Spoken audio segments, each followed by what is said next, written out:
છોટાઉદેપુર જિલ્લામાં સ્થાનિક સ્વરાજની ચૂંટણીને લઈ રાજકીય ગરમાવો વધ્યો છે। ભારતીય જનતા પાર્ટી તરફથી ઉમેદવારી મેળવવા માટે દાવેદારીનો રાફડો ફાટ્યો છે। બોડેલી નગરના લક્ષ્મી પાર્ટી પ્લોટ ખાતે પાર્ટીના નિરીક્ષકો દ્વારા દાવેદારોને સેન્સ લેવામાં આવી રહ્યા છે।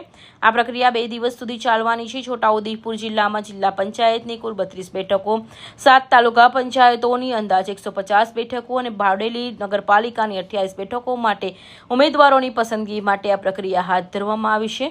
તાલુકાવાર બેઠકોની વાત કરીએ તો છોટાઉદેપુર તાલુકા પંચાયતની 26, સંખેડા તાલુકાની 18, ક્વાંટ તાલુકાની 26, નસવાડી તાલુકાની 22, પાવી જેતપુરની 18, કદવાલા તાલુકાની 16 અને બોડેલી તાલુકાની 24 બેઠકોનો સમાવેશ થાય છે। સાથે જિલ્લા પંચાયતની 32 બેઠકો અને પ્રથમવાર રચાયેલી બોડેલી નગરપાલિકાની 28 બેઠકો માટે પણ દાવેદારો ઉમેદવારી નોંધવામાં ઉમટી પડ્યા છે। આજે ગુજરાત પ્રદેશ ભારતીય જનતા પાર્ટી દ્વારા છોટાઉદેપુર જિલ્લામાં જે સ્થાનિક સ્વરાજ્યની ચૂંટણી આવી રહી છે એના તાલુકા પંચાયત, જિલ્લા પંચાયત અને બોડેલી નગરપાલિકામાં જે ઉમેદવારો ભારતીય જનતા પાર્ટીમાંથી ઉમેદવારી કરવા ઈચ્છે છે એમને સાંભળવા માટે પ્રદેશના નિરીક્ષકો અહીંયા ઉપસ્થિત રહ્યા છે અને ખૂબ મોટી સંખ્યામાં ભારતીય જનતા પાર્ટીમાંથી ઉમેદવારી કરવા માટે કાર્યકર્તાઓ અહીંયા ઉપસ્થિત છે।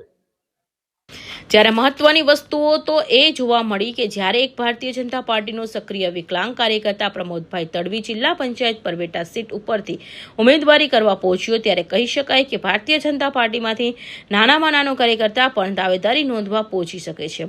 આ સમગ્ર સેન્સ પ્રક્રિયા ભાજપના પ્રદેશ નિરીક્ષકો મલ્લિકાબેન જાદવ, ધારાસભ્ય સીજે ચાવડા અને ધારાસભ્ય રાકેશભાઈ દેસાઈની હાજરીમાં ચાલી રહી છે।